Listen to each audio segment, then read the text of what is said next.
안녕하세요. 네, 반갑습니다. 우리 2022년 4월에 시행된 국가직 구급 관세법 개론 해설 강의 진행하도록 하겠습니다. 여러분들 시험 보시느라고 굉장히 수고 많이 하셨고요.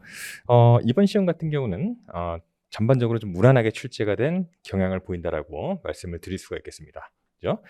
관세 통로라든지 서류 보관 기간 이런 이제 전형적으로 단순 암기로 해결을 하실 수 있는 문제도 출제가 됐었고, 그다음에 이제 비교적 시행령의 내용이 조금 많이 출제되진 않은 것 같아요. 그래서 관세법 위주로 좀 철저하게 학습을 하셨다라고 하면은 충분히 해결을 하실 만한 문제가 대다수가 나왔다.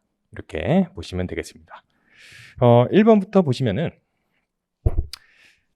관세 법령상 서류의 송달 등에 대한 설명으로 옳지 않은 거예요.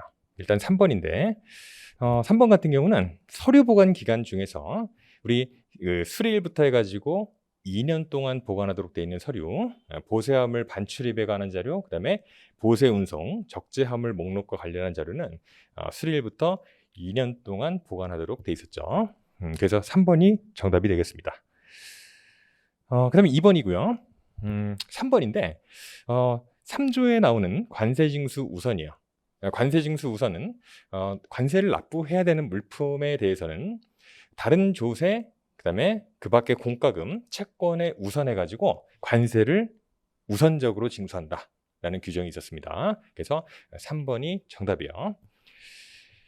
다른 조세를 제외한 그 밖의 공과금 및 채권에 우선하여 관세를 징수한다. 그죠? 다른 조세도 포함이란 얘기죠. 그래서 3번이 정답이 되겠고요. 그다음에 이제 3번이고요. 과세가격 결정 원칙에 대한 설명, 그 중에서도 가산 요소 중에서 수수료 부분이 있었습니다. 수수료 부분이 있는데, 수수료는 판매 수수료인 경우에는 이때는 가산 요소에 해당이 됐습니다. 근데 구매자가 자기 자신을 대리해 가지고 자기의 구매 대리 활동을 맡기는, 그죠? 그리고 그 업무를 수행하는 구매 대리인한테 대가로 지급하는 비용은 구매 수수료로서 가산 요소에 해당되지 않는다. 그래서 2번이 정답이 되겠습니다. 더해야 될 금액에 해당한다가 아니고 해당하지 않는다가 되겠습니다. 그다음에 이제 4번이고요. 국제항해 지정 요건으로 옳은 것만 모두 고르면은, 그래서 내용을 봤더니 일단 기억하고 니은이네요. 우리 시행령 155조의 2에 나오는 국제항해 지정 요건에 대한 설명이었고요.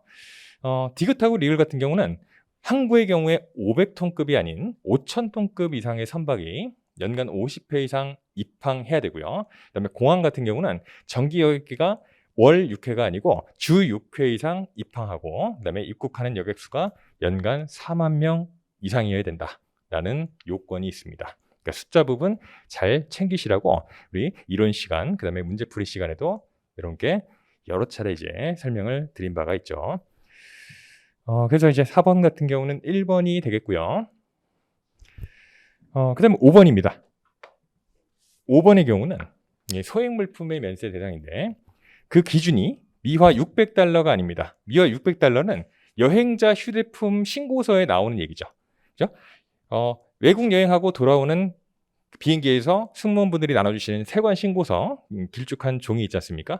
거기에 적어가지고 자진 신고해야 될 부분, 미화 600불 초과하는 부분에 대한 거예요. 그죠?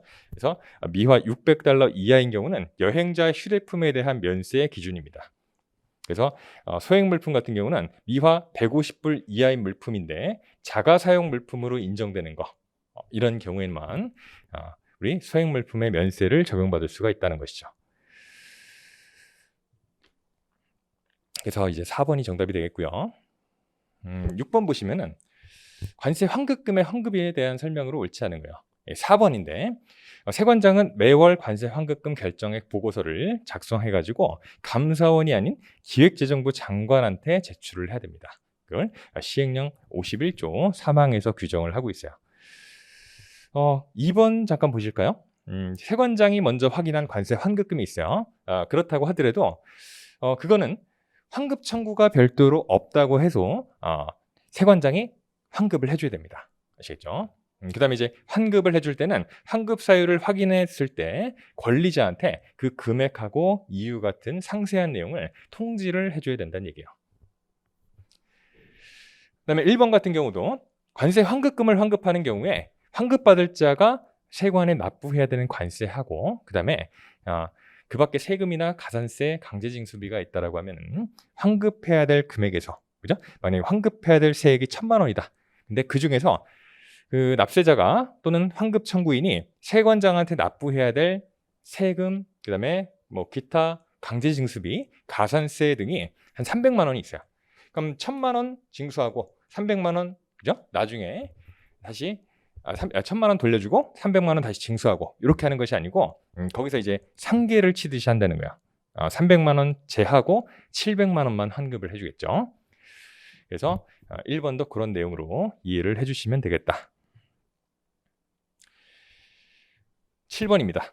7번 같은 경우 우편물의 통관과 관련된 설명으로 옳지 않은 거예요. 2번인데 우리가 우편물 통관이 나왔을 때 제일 1순위로 기억을 하시라는 게 있었어요.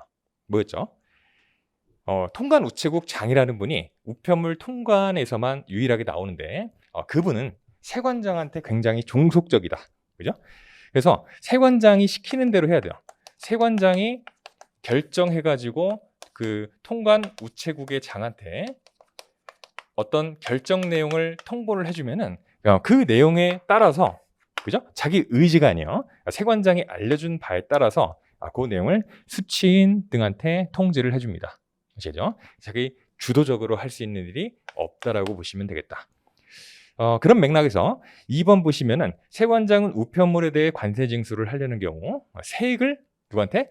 세액을 우편물의 수취인과 발송인이 아닌 통관 우체국 장한테 알려주면 됩니다. 세관장이 직접적으로 수취인 이런 분들한테 알려줄 필요가 없어요.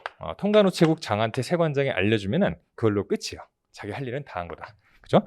통관 우체국장은 세관장한테 매우 종속적인 형태로 업무를 수행할 뿐이다 라는 거죠. 그럼 8번이고요. 8번 같은 경우는 이제 옳은 내용 2번인데 우리 38조에 나오는 우리 사전세액심사와 관련한 내용이에요. 관세채권 확보가 곤란하거나 수입신고를 수리한 다음에 심사하는 것이 적당하지 않으면 수입신고 수리 전 세액심사를 하게 됩니다. 사전세액심사라고 하는 것이죠. 그죠? 그런 경우에는 우리가 38조 2항에 규정된 바와 같이 우리 그 상세한 내용은 시행규칙 8조예요. 그죠? 수입신고 수리 전 세액심사 대상 물품을 규정하고 있습니다. 그래서 2번이 옳은 내용이 되겠고요. 1번 같은 경우는 5억 원 이상인 관세에 대해서는 관세징수권 소멸시효가 5년이 아니고 10년이죠. 그다음에 3번은 징수금액의 최저한 1만 원 미만인 경우에는 징수하지 않습니다. 그다음에 4번에 우리 정정하는 경우 있죠. 납세 신고한 세액이 잘못돼가지고 그거를 정정할 때 그때 납부기한 그죠? 여전히 살아있기 때문에 납부기한은 당초의 납부기한으로 한다. 기억나시죠? 그래서 2번이 정답이 되겠습니다. 그 다음에 9번이고요. 조사와 처분에 대한 설명으로 옳은 거를 골라라. 일단 2번이 옳은 내용인데 2번 같은 경우는 관세청장이나 세관장이 조사를 하고 이제 관세범을 처분을 하려고 합니다. 처분을 하는데 처분하는 방식이 통고 처분을 하는 방법과 그 고발을 하는 방법이 있어요. 그죠? 근데 이제 고발도 보면은 세 가지로 구분을 해볼 수가 있다고 했습니다. 첫 번째, 두 번째, 세 번째 고발이 일단 첫 번째 고발이 통고 처분과 관련이 된 거예요. 통고 처분을 했는데 통고 처분을 불이행했습니다. 그럼 이제 고발을 할 수밖에 없고요. 그다음 두 번째는 징역형에 처해질 걸로 예상이 될 때 그때도 역시 고발을 할 수밖에 없죠. 통고 처분이라고 하는 것이 벌금에 상당하는 금액 등을 돈으로 납부할 것을 통고하는 것이기 때문에. 그다음에 세 번째로 고발될 수 있는 마지막 무자력 고발이 있어요. 무자력 고발은 뭡니까? 통고 처분이라고 하는 것이 뭐요? 벌금에 상당하는 금액을 납부할 것을 통고하는 거라고 했잖아요. 그러니까 통고 처분을 하면은 돈을 받을 예정인 거죠. 그죠? 근데 돈이 하나도 없어요. 또는 통고 처분을 이행할 만큼의 돈이 충분치 않은 거죠. 그런 경우는 어떻게 할 수 없죠. 돈이 없으니까. 그러면 통고 처분을 해도 어쩔 수 없이 불이행할 수밖에 없는 상황이 오기 때문에 그때는 고발을 할 수밖에 없다. 그죠? 그다음에 또 하나 무자력 고발이라고 하는 그 조문 안에 318조에 이렇게 자금 능력이 없는 경우도 있겠지만은 통고를 받을 자의 주소나 거소가 불분명한 경우도 여기 318조에 해당이 돼요. 아시겠죠? 그거 하나 역시 챙겨주시면 좋을 것 같습니다. 그래서 9번 같은 경우는 2번이 정답이 되겠고요. 그다음에 10번입니다.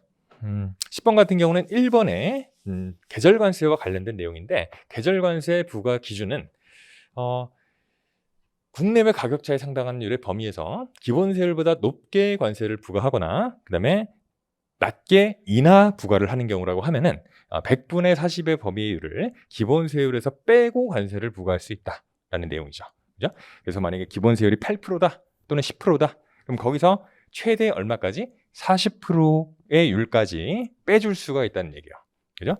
그러면 그땐 마이너스 세율이 아니고 최대 0%까지 계절관세 적용이 가능하다. 아시겠죠? 1번이 정답이다. 그 다음에 11번이고요. 납세자 권리연장, 관세 조사할 때 교부를 한다라고 했습니다. 그죠? 그러면은 전형적인 관세 조사 1번하고 2번. 1번은 세액의 적정성을 조사하는 기업 심사라고 볼 수가 있겠죠.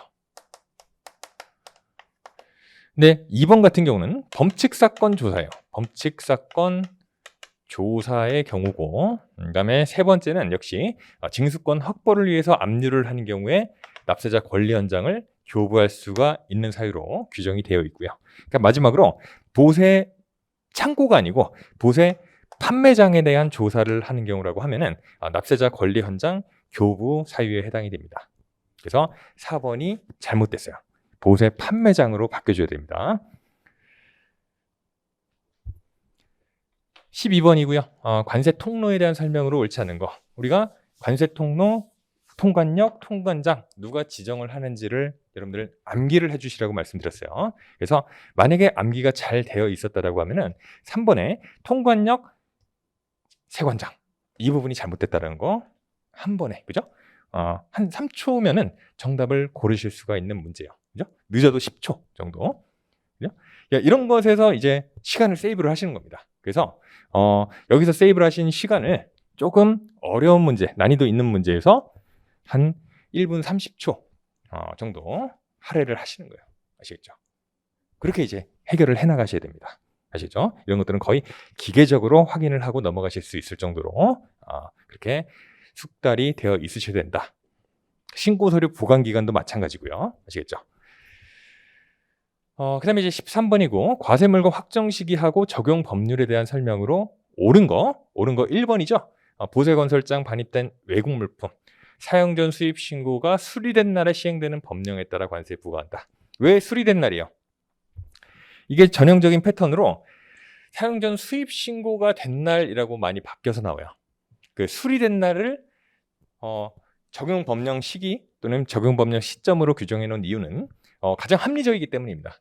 보세건설장에는 물품이 반입되고 그다음에 그 반입된 물품에 대해서 사용 전 수입 신고를 하고 그다음에 그 사용 전 수입 신고가 수리되기까지는 굉장히 오랜 기간이 소요가 된다는 거죠. 그죠? 건설공사 기간이 중간에 들어가잖아요. 그래서 짧게는 몇 개월, 길으면 한 몇 년까지도 소요가 된다는 겁니다. 그러면은 수리를 해주는 시점에 적용을 뭘 해야 돼요? 그때 시행되는 법령을 적용해줘야겠죠. 그죠? 그래야 합리적입니다. 그때 적용되는 법령을 기준으로 관세를 부과할 수가 있기 때문에 그렇습니다. 아시겠죠? 수리된 날에 시행된 법령에 따라서 관세를 부과한다. 이해를 하시겠죠? 그래서 1번이 되겠고요. 그 다음에 14번입니다. 세관장 허가를 받아야 하는 경우만 모두 보는 거. 기업 같은 경우는 156조 보세구역 외 장치 허가와 관련된 거 세관장 허가 사항이 맞고요. 그다음에 리을이죠. 보세구역에 장치된 물품에 대해서 원형을 변경하거나 해체 절단 등의 작업을 하는 경우는 세관장의 허가 사항이었습니다. 그죠? 또 뭐가 있죠? 허가 사항. 견본품 반출하고자 하는 경우. 그런 경우도 세관장의 허가 사항이었습니다. 잘 여러분들 정리를 해주시면 좋을 것 같습니다. 니은하고 디귿 볼까요? 니은 같은 경우는 뭐야? 물품 폐기, 세관장 승인. 그죠? 그다음에 보세구역에 물품을 반입하거나 반출하려는 경우 세관장한테 신고를 해야 될 사항이죠.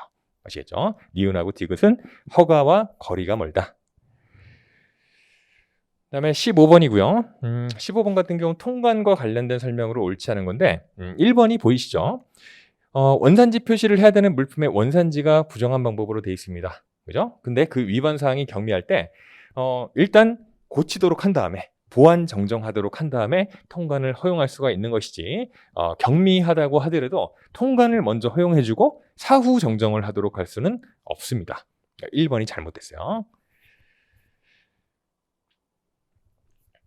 그 다음에 16번이고요. 입항전 수입신고에 대한 설명으로 옳지 않은 거. 3번이죠. 입항전 수입신고를 허용을 해놓고 있죠. 신속한 통관을 위해서. 다만 우리나라에 들어오기 전후에 어떤 새로운 수입 요건이 갖춰지도록 법령이 개정될 물품이나 또는 세율이 변경되는 물품에 대해서는 입항전 수입 신고를 허용하지 않고 있습니다. 아시겠죠?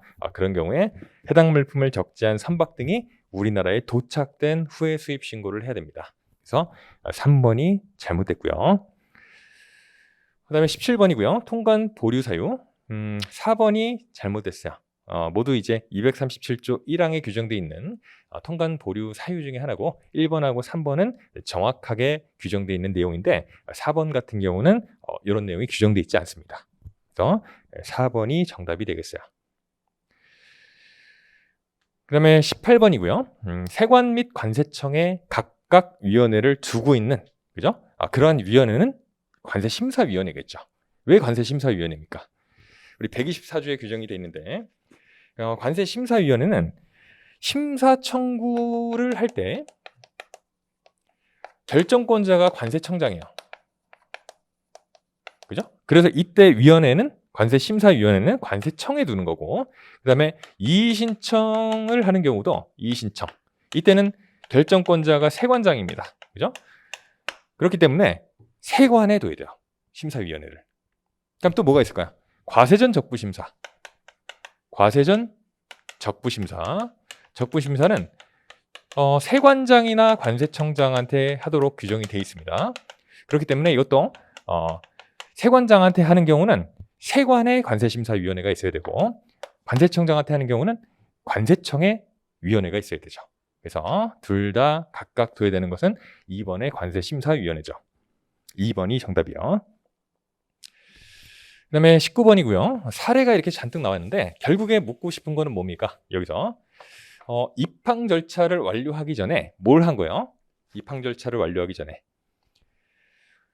입항 보고를 서류들 갖춰가지고 했는데, 그죠? 그 입항 절차를 마치기 전에 하역 허가를 신청했습니다. 그죠? 그런 경우에 관할세관장은 신청에 대해서는 허가를 할 수 없다.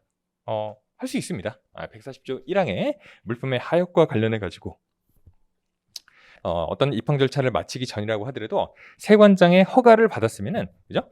그런 내용을 허용해주고 있어요. 그래서 1번이 정답이 되고요. 그 다음에 20번의 심사와 심판에 대한 설명, 옳지 않은 거 4번인데 우리 대리인 부분에서 일단 변호사나 관세사가 이런 불복 청구에 대한 대리인이 될 수가 있고요. 다만 소액 사건인 우리 시행령에서 규정하고 있는 3천만 원 미만인 사건에 대해서는 배우자라든지 사촌인의 혈족이라든지 배우자의 사촌인의 혈족도 대리인으로 선임할 수가 있습니다. 아시겠죠? 또한 소액 사건이고 고액 사건이고 간에 변호사 관세사는 다 되는 거예요. 그죠? 거기에 플러스 알파로 추가해서 소액 사건만 이러한 친족이나 배우자도 허용을 해주고 있다는 얘기입니다. 그거를 잘 여러분들 구분을 하셔야 돼요. 그래서 4번이 정답이 되겠습니다. 그래서 우리 2022년 4월에 시행된 국가직 9급 관세법 개론 문제 20문제 같이 해설 강의를 진행해봤고요. 여러분들 정말 수고 많이 하셨고 이렇게 잘못된, 그죠? 이해를 잘못하셔가지고 설서 오답을 체크하셨던 그런 문제들 위주로 정리를 철저하게 해주시면 좋을 것 같습니다. 감사합니다.